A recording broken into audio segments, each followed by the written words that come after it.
Efesios 4:17 nos dice lo siguiente: la nueva vida en Cristo. Dice: esto pues digo y requiero en el Señor, que ya no andéis como los otros gentiles que andan en la vanidad de su mente, teniendo el entendimiento entenebrecido, ajenos a la vida de Dios por la ignorancia que en ellos hay, por la dureza de su corazón. Vamos a analizar primeramente este segmento, que es muy importante. Fíjate bien, primeramente nos dice: esto pues digo y requiero del Señor, que es un requerimiento. Aquí la misma palabra de Dios está requiriendo. El apóstol Pablo está haciendo un requerimiento. Un requisito. Él está requiriendo. Cuando te diga un requerimiento, ¿qué es? Algo que te están pidiendo que hagas.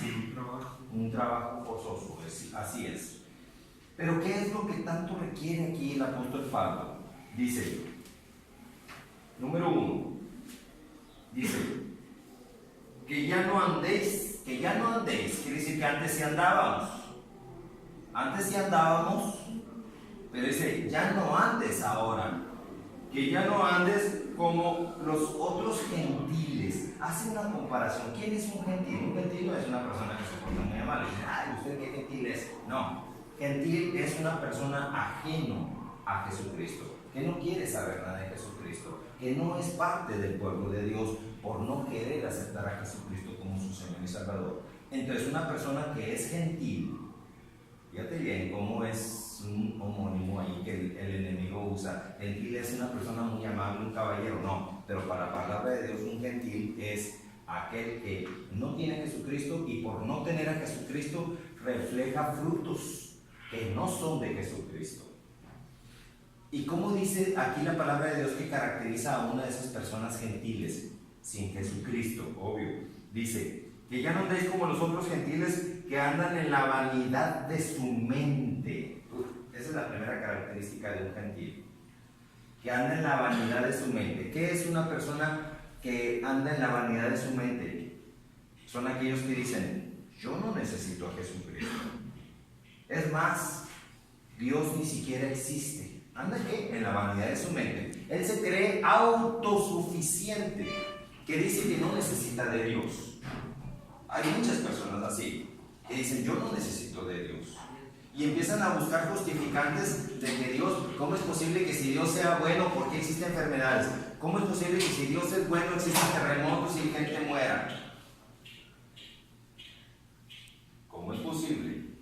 Por la misma sencilla razón que sucedió en Sodoma y Gomorra. ¿Qué sucedió en Sodoma y Gomorra? Era una ciudad casi entera, en su mayoría de homosexuales y lesbianismo, hombres con hombres, mujeres con mujeres. Era un desorden en esa ciudad, y Dios dice: aborrezco esa ciudad, porque las personas no quieren arrepentirse. Aunque Lot hizo todo lo posible por convencer a Dios de que no destruyera Sodoma y Gomorra, si hubiera 10 personas justas en esa ciudad, ¿la destruirías? Si aunque hubiera 10, la destruiría. Pero ¿sabes una cosa? No había una persona que fuera justa en esa ciudad. Entonces Dios lo que hizo fue destruir Sodoma y Gomorra. ¿Por qué? Porque había un pecado extremo y las personas no querían arrepentirse. ¿Qué sucedió con lo del arca de Noé? Dios le pide a Noé que construya un arca en pleno lugar después de una sequía con lluvias, y todos se burlaban de él porque estaba construyendo una enorme arca. En los planes de Dios ya estaba el destruir a la humanidad por ahogamiento. ¿Por qué? Porque existe un arrepentimiento. Muchas veces Dios se ha arrepentido. Cuando ve al pueblo hebreo que en pleno desierto, mientras Moisés fue al monte Hebrón y estar con Dios, porque Dios le iba a entregar las tablas de la ley, los 10 mandamientos, va Moisés a recibir los 10 mandamientos, y ya estando allá Moisés 40 días, 40 noches estando en ese lugar,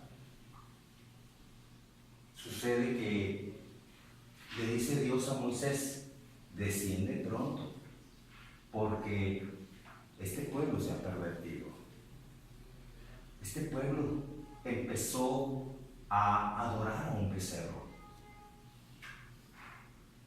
El ser humano tiene la tendencia a adorar cualquier objeto, cualquier imagen. El ser humano tiene una tendencia a la idolatría, que eso es abominación a Dios. Y dice Dios: me arrepiento de haber tenido misericordia con este pueblo. Los voy a destruir porque están allá adorando un becerro. Y dice Moisés: no, detén tu mano, no los destruyas, porque ¿qué van a decir los egipcios?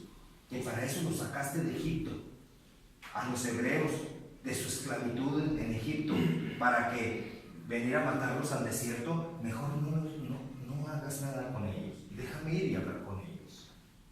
Fíjate nada más, o sea, Dios, la intención de Dios es aniquilar todo aquello que está fuera del orden de Dios. Por eso es una persona que no tiene a Dios, en vez de estar bien, está constantemente mal, y en depresión, y en enojo, y en enemistades, mil cosas. Una persona es totalmente desestable, emocional, y está su lado espiritual desestable también. Una persona que tiene una desestabilidad espiritual, que no quiere saber nada de Dios, se caracteriza por estar desestable emocionalmente también.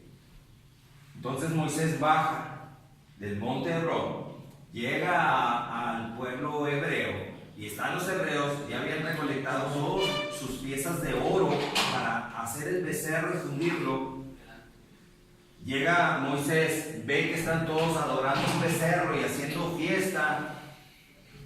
¿Y qué hace Moisés? Moisés era bien impulsivo. Las tablas que le había dado Dios las quiebra de puro coraje. O sea, debió de haberse las dado los tablazos al becerro y a todas las personas. Él dice: ¿por qué hicieron esto? Él en ese coraje, muchas gracias, manifiesta esa reprobación de que el pueblo hebreo, después de que se abrió el Mar Rojo,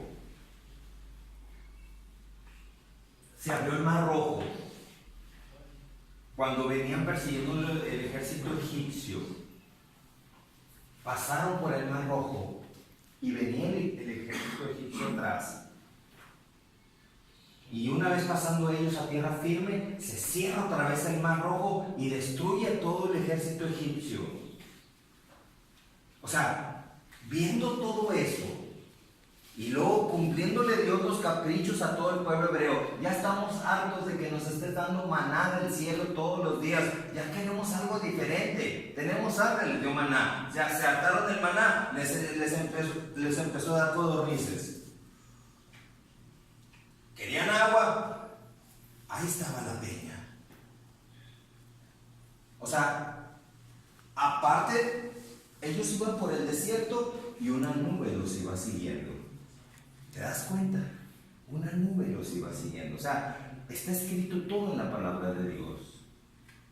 Cualquiera que no conozca a Dios va a decir: oye, pero qué barbaridades dice la palabra de Dios. ¿Cómo que la nube siguiendo al ejército, al pueblo hebreo, y dándoles de comer? No les faltaba nada. Ese es el Dios que yo predico. Ese es el Dios que está escrito aquí. Un Dios que no miente. Un Dios todopoderoso. Un Dios que está mucho más allá de nuestro entendimiento humano. Por eso muchos que no tienen a Dios no entienden qué pasa con eso. Pero acaban de descubrir vestigios de cráneos y de armamento egipcio en el Mar Rojo, donde se cree que por ahí fue donde sucedió, donde se abrió el Mar Rojo. O sea, un pueblo que, habiendo conocido todos los milagros de Dios, aún desde que estaban en Egipto, cuando vinieron las plagas y cuando vino aquel ángel de la muerte, que fue la última plaga, que con eso iba a destruir a todo primogénito iba a morir. si no se sujetaba a la instrucción de Dios. ¿Cuál era la instrucción de Dios? Que todas las puertas y dinteles en esa noche fueran pintadas con la sangre de un cordero. Degollaban la sangre de un cordero, y con esa sangre, toda aquella persona que pusiera en sus puertas y ventanas esa sangre de un cordero, iba a llegar el espíritu de la muerte, y al ver la sangre del cordero, el espíritu de la muerte se iba a retirar y iba a buscar donde no estuviera la sangre del cordero. La sangre del cordero. ¿Quién es el cordero ahora, hoy en nuestros días? Jesucristo, porque Él es el que dio su sangre. Él es el cordero de Dios que quita el pecado del mundo. Por eso he hablado con ustedes de cubrirnos con la sangre de Jesucristo. Porque cuando ustedes son cubiertos con la sangre de Jesucristo, el maligno no los toca. Amén. Ustedes están protegidos cuando se protegen con la sangre del Cordero de Dios que quita el pecado del mundo, que se llama Jesucristo. Entonces, después de ver todo eso, que fueron, y todos los egipcios, todos sus primogénitos, murieron, los primogénitos de los egipcios. El faraón, su primogénito, muerto. Cuando lo tuvo muerto, Moisés le dijo: todo se pudo haber evitado si hubieras dejado ir al pueblo de Dios desde la primera vez que te dije. Ya, lo que quiero es que se vayan de este lugar, váyanse. Y los hebreos salieron con júbilo de Egipto. Todos empezaron a emigrar. Y cuando empezaron a emigrar, para ellos era felicidad, porque ya no iban a estar bajo la esclavitud de los egipcios. Hoy en día muchos de nosotros sin Cristo vivimos en la esclavitud del pecado, cuando con Cristo somos libres de todo pecado. Amén. Solamente Jesucristo nos da esa libertad.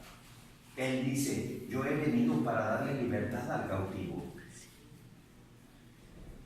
Entonces, estando viendo todos los milagros desde Egipto hasta ese momento, cuando Dios le da los 10 mandamientos a Moisés, esta gente se desespera porque Moisés se tardó 40 días, 40 noches allá en el monte Hebrón. Digo: no, pues ya no volvió, mejor vamos a hacer un ídolo y vamos a adorarlo, en vista de que Moisés ya no regresó.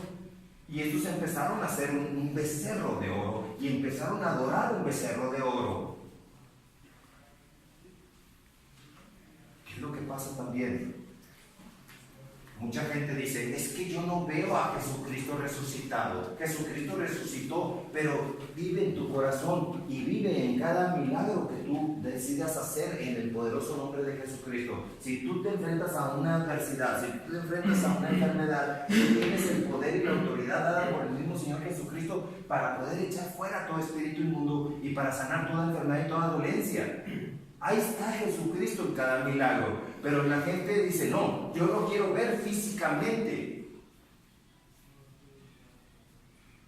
Y como la gente tiene necesidad de ver algo físico, por eso se elaboran los estatuas de yeso, y empiezan a decir que ese es un Dios, y empiezan a adorarlo como si fuera un Dios, a una estatua de yeso, por la necesidad del ser humano de querer ver. Sin entender que Dios es espíritu, por eso se llama Espíritu Santo, que es un espíritu. Amén. Un espíritu que es aire, no se ve, no se toca, no se siente, pero existe. Pero las personas dicen: ¿qué Espíritu Santo ni qué nada? Yo quiero ver y saber que es algo a lo que yo estoy creyendo y poniendo mi fe. La gente no puede poner su fe en algo que no ve.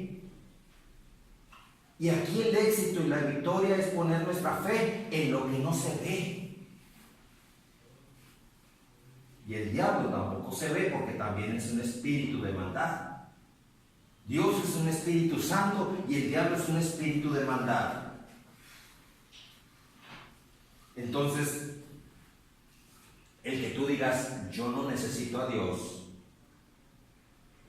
se maneja en un espíritu de maldad. Y eso es andar en la vanidad de su mente. Por eso dice el apóstol Pablo: ya no andéis como los otros gentiles que andan en la vanidad de su mente. ¿Y por qué tienen la vanidad en su mente? fíjate bien por qué. Y lo continúa diciendo aquí la palabra de Dios.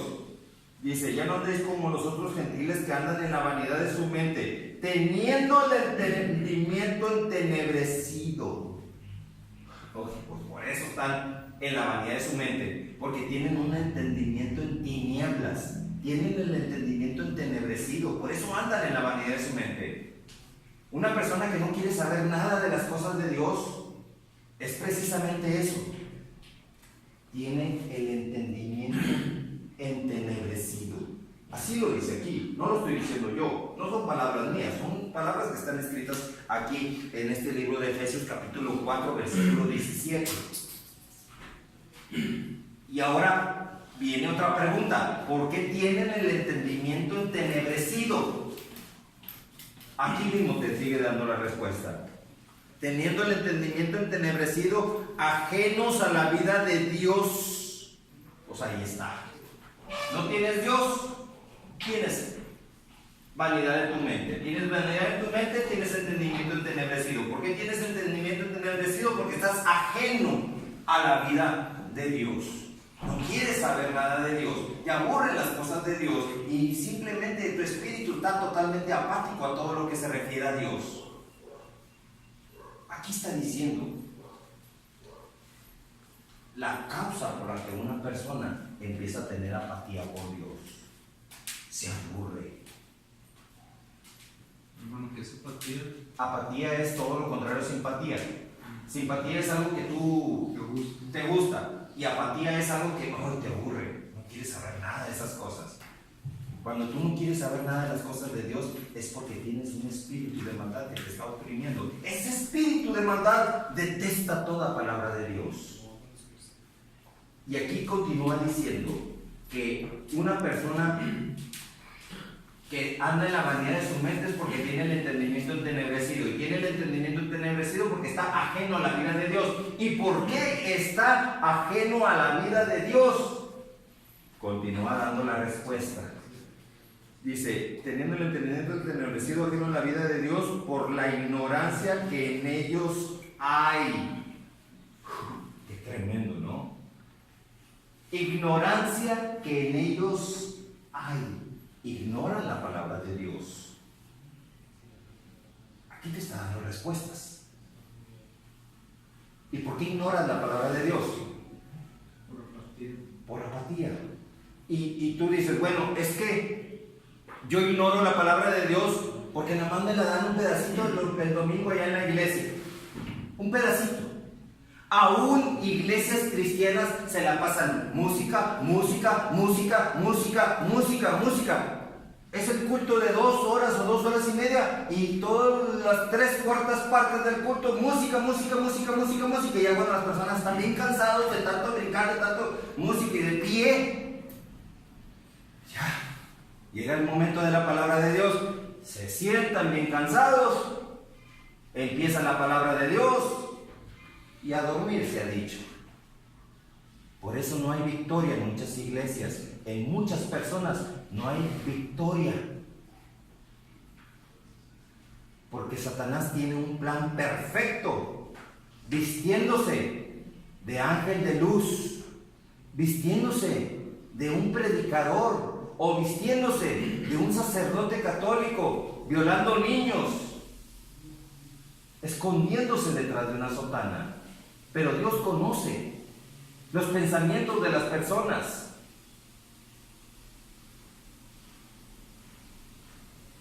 Hay ignorancia de la palabra de Dios en muchas iglesias por la mala administración de la palabra de Dios en las iglesias. Esa es una realidad.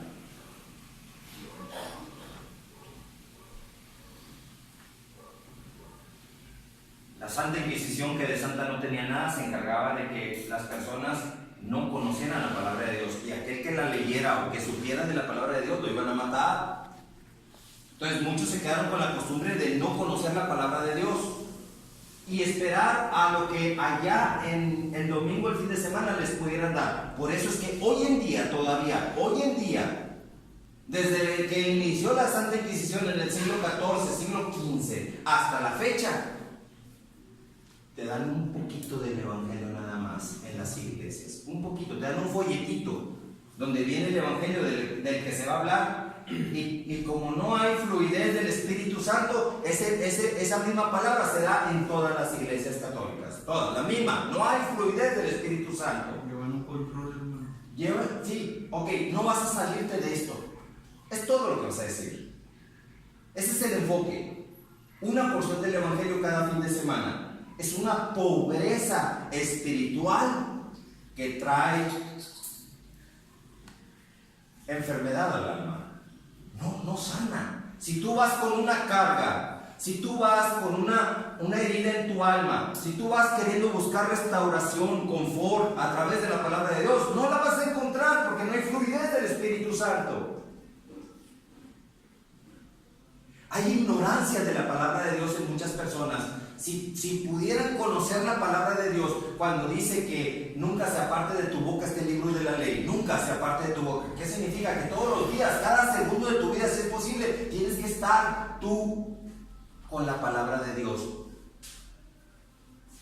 Si yo voy con un abogado y le digo al abogado sobre un problema laboral, ¿qué me va a decir el abogado? Me va a decir todo acorde a su ley laboral, lo que él estudió. Aquí dice la ley laboral que tu problema se resuelve de esta manera.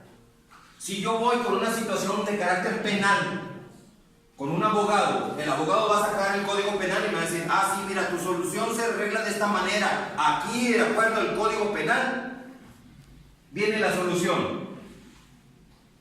Si un médico, voy con un médico, el médico ve que necesito un antibiótico.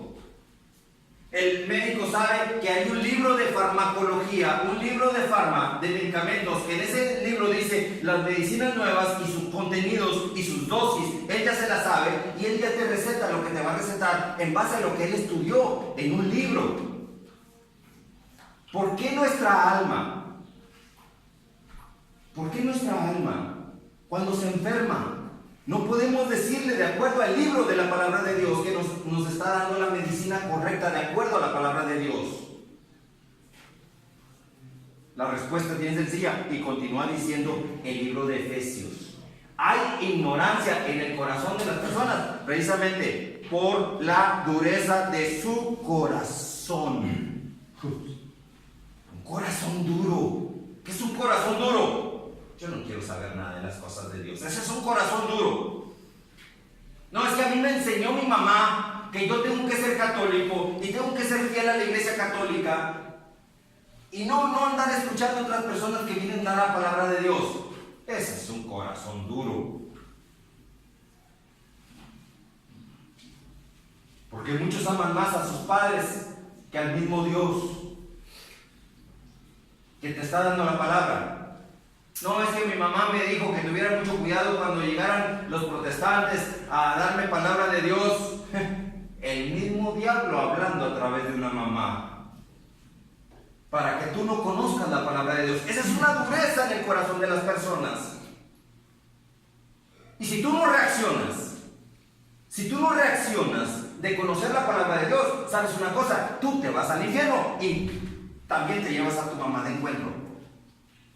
Tú debes de conocer la palabra de Dios y despertar a tu mamá del hipnotismo y a todo ser amado que no conoce la palabra de Dios. Tú tienes que despertar. No, aquí dice, no lo estoy diciendo yo. No es como dice el diablo, que te empieza a encajonar en religiones. Tú eres un protestante, tú eres un hermano separado. Te empieza a meter el diablo todo ese tipo de argumentos en tu cabeza para que cuando alguien venga a darte la palabra de Dios, tú la rechaces. Tengan cuidado con eso. Si sientes odio o apatía por la palabra de Dios, recuerda que el diablo también siente lo mismo. Es bien importante que aquí, como está diciendo en Efesios 4, ese corazón endurecido, dice la palabra de Dios, que si tú le pides a Dios, Dios quita el corazón de piedra. Así lo dice textualmente. Te quita un corazón de piedra y te pone un corazón de carne. Si se lo pides, te lo da. Porque no es justo que ya estando muerto y que tengas que comparecer ante el tribunal de Jesucristo, como dice el libro de Corintios, que vamos a comparecer ante el tribunal de Jesucristo, para ahí recibir según lo que hayamos hecho en vida, sea bueno, sea malo. En ese tribunal no va a haber excusa. Es que a mí mi mamá me dijo que yo tenía que rezarle a la Virgencita. Mi mamá me dijo que no le hiciera caso a ese protestante que iba, que lo ignorara, que no hiciera caso a sus palabras. ¿Saben una cosa? No es mi palabra. No soy yo, Adrián Pantes Vega, el que vengo a darles la palabra. Es Jesucristo quien les da a ustedes la palabra. Yo simplemente soy el reproductor de lo que aquí dice en la palabra de Dios. Y ni siquiera estoy ganando absolutamente nada por darte la palabra de Dios. Ni me interesa ganar nada. No vengo aquí por un sueldo, no vengo aquí por un dinero, no vengo aquí por una ofrenda, no vengo aquí por nada. Simplemente vengo a rescatar lo que le pertenece a Jesucristo. Y es el alma de ustedes. Amén. Ese es el único a lo que yo vengo. Andar en la vanidad de tu mente es decir, estoy joven todavía, me falta mucho por vivir, ya después me arrepiento. Pregúntale a las personas que han muerto, aún jóvenes, cada día mueren jóvenes. Y por montones mueren cada día jóvenes. Pregúntales si tuvieron la oportunidad de arrepentirse, no tuvieron la oportunidad de arrepentirse. Andar en la vanidad de tu mente es creer que todavía tienes mucha vida por delante. Creer que tienes mucha vida por delante. Eso es andar en la vanidad de tu mente. No, al cabo estoy joven, ¿no? Después veo ese asunto de Jesucristo, después me arrepiento. Ya no andéis, la instrucción del día de hoy, como los otros gentiles que andan en la vanidad de su mente, ajenos a la vida de Dios. ¿Por qué?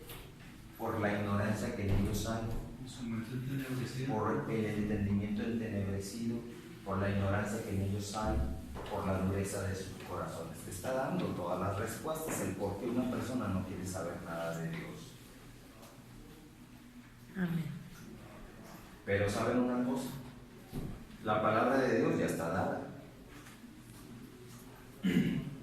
Y a nadie se le está poniendo una pistola en la cabeza para que acepte la palabra de Dios. Pero la palabra de Dios ya está dada. Uy, qué tremendo. La palabra de Dios ya te fue dada. O sea que cuando llegues al tribunal de Jesucristo, ahí te van a decir, hubo una persona que te fue a dar la palabra de Dios. ¿Qué hiciste con esa persona? Con esa palabra que te dio esa persona. ¿Qué hiciste? Acepté a Jesucristo como mi Señor y Salvador, entendí la palabra, la apliqué, perfecto. Todo se anota de lo que hagas en la vida, todo se anota, todo está anotado. Inclusive yo, a mí me van a pedir cuenta por ustedes, por eso siempre pregunto quiénes son los nuevos, porque para mí es una fuerte responsabilidad dar cuenta por ustedes. Me van a decir, ¿conociste a las personas en el centro de rehabilitación? Todas las personas que conociste en el centro de rehabilitación, en todos los centros de rehabilitación donde has andado, has conocido a muchas personas. A ver, te estoy pidiendo cuentas por cada uno de ellos. ¿Qué les dijiste? Ya les voy a decir que Jesucristo es el Señor de sus vidas y que Jesucristo es el camino, la verdad y la vida, y que nadie va a Dios Padre sino a través de Jesucristo. Amén. Les dije yo que todo aquel que cree en Jesucristo, como dice el mismo Señor Jesucristo, todo aquel que cree en mí, aunque esté muerto, vivirá.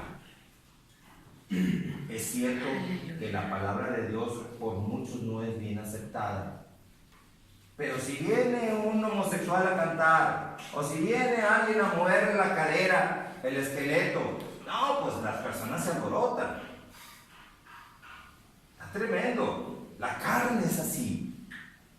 Por eso he venido a darles la palabra de Dios como constancia de que ustedes, ignorantes, como dice aquí, ya no están de la palabra de Dios. Amén. Ya no están ignorantes de la palabra de Dios. Ya si ustedes continúan ajenos a la vida de Dios es porque ustedes así lo decidieron. Y si ustedes siguen teniendo un corazón duro, no estoy diciendo todos, porque aquí hay quienes aman a Jesucristo mucho, mucho, mucho. Es más, me atrevería a decir que uno que otro más que yo ama a Jesucristo. Porque Jesucristo es digno de amor. Amén. Por eso me atrevo a decir esto. Pero ya está dada la palabra con una constancia. De que, mira, como lo hizo Pilatos, en el juicio me lavo las manos. Yo ya di lo que tenía que dar de la palabra de Dios. Amén, gloria a Dios. Ya la siguiente semana Dios dirá lo que tenga que decir para ustedes.